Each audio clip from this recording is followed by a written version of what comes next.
და თბილისის სახელმწიფო უნივერსიტეტის რექტორის ვაკანტურ თანამდებობაზე კონკურსი უკვე გამოცხადებულია. კვიტაშვილის გადაწყვეტილება უმაღლესი განათლების შესახებ კანონში შესატანცრულებებს უკავშირდება. უკვე ყოფილი რექტორი იმ კანონ პროექტს იწუნებს, რომლის მიხედვითაც უმაღლესი სასწავლებლის რექტორს აკადემიური ხარისხი უნდა ჰქონდეს. დღესვე თემას პროფესორ მასწავლებლებთან შეხვედრაზე საქართველოს პრეზიდენტი ეხმიანება მიხეილ სააკაშვილი პარლამენტს აკრიტიკებს და აცხადებს, რომ თუ ცვლილებები ძალაში შევა, განათლების სისტემაში ძველი კორუმპირებული კადრები დაბრუნდებიან. პარალელურად ცნობილი ხდება, რომ თსეუს რექტორობის სურვილი აკადემიკოსმა ლადო პაპავამ გამოთქვა. თამარ ხურცია ამბობთ. თბილისის სახელმწიფო უნივერსიტეტის რექტორის პოსტი ვაკანტურია. ალექსანდრე კვიტაშვილის მოთხოვნა გადადგომის შესახებ უნივერსიტეტის აკადემიურმა საბჭომ უკვე დააკმაყოფილა. მიზეზი უმაღლესი განათლების შესახებ კანონში შეტანილი ცვლილებები გახდა, რის მიხედვითაც უმაღლესი სასწავლებლის რექტორი აკადემიური ხარისხის მატარებელი უნდა იყოს. უკვე ყოფილი რექტორი კი აკადემიურ ხარისხს არ ფლობს. მე მიმართ საბჭოს ჩემი გადადგომის მოთხოვნით.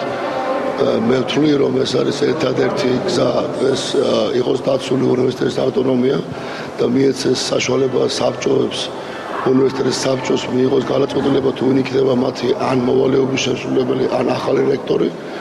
ეს გადაწყვეტილება ჩემი იყო დაფუძნებული იმ პოლიტიკაზე, რომელიც გატარებული იქნა სამინისტროს მიერ, განათლების და მეცნიერების სამინისტროს მიერ.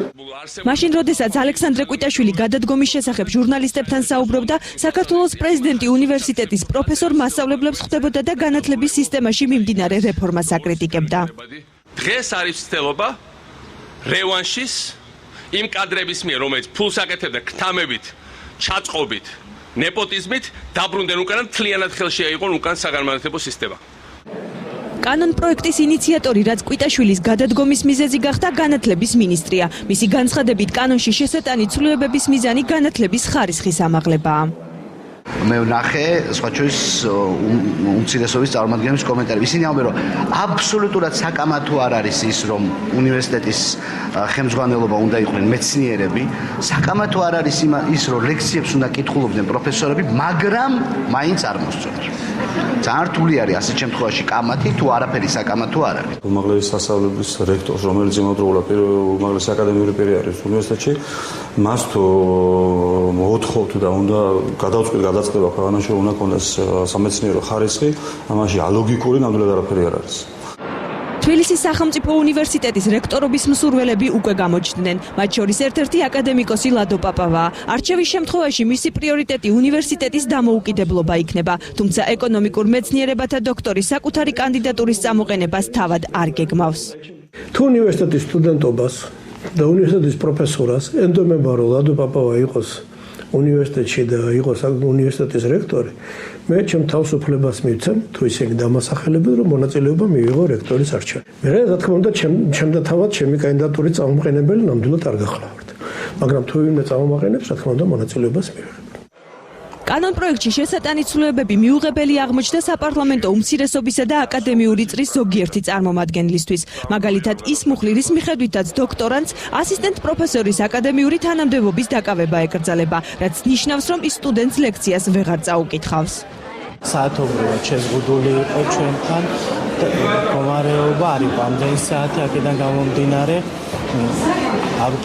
არ ქონდა სალექციო კურსის წაკითხვის საშუალება. თუ კი ხარისხი აიწევს, მივისალმებით. მსოფლიოში დოქტორანტები ეკითხულობენ ასისტენტები ლექციას, ვინაიდან მათწილოთ არის კიდევ სრული პროფესორი, შესაძლებელი პროფესორი. ეს არის მათთვის, რომ მათ მიიღო გამოცდილება, ამიტომ მათი არ დაშვება ლექციაში. ეს არის ერთი გარდაივსო, თორემ ბევრი ადამიანი დაკარგავს სამსახურს. მოვითხოვთ ხელფას ჩაუყონებლივ დაგვიგვაღობილოთ მოთხოვნები. ალექსანდრე კვიტაშვილი თბილისის სახელმწიფო უნივერსიტეტის რექტორის მოვალეობის შემსრულებლად 2010 წლის 31 აგვისტოს აირჩიეს. მალევე კვიტაშვილმა უნივერსიტეტის რექტორის თანამდებობა დაიკავა, რასაც საპროტესტო აქციები მოჰყვა. სტუდენტები მათი უფლებების შელახვასა და უნივერსიტეტის დამოუკიდებლობის შეზღუდვაში ადანაშაულებდნენ. პროფესორ მასწავლებელთა ნაწილი უკვე ყოფილ რექტორს პოლიტიკური ნიშნით ლექტორების გათავისუფლებაშიც სდებდნენ ბრალს.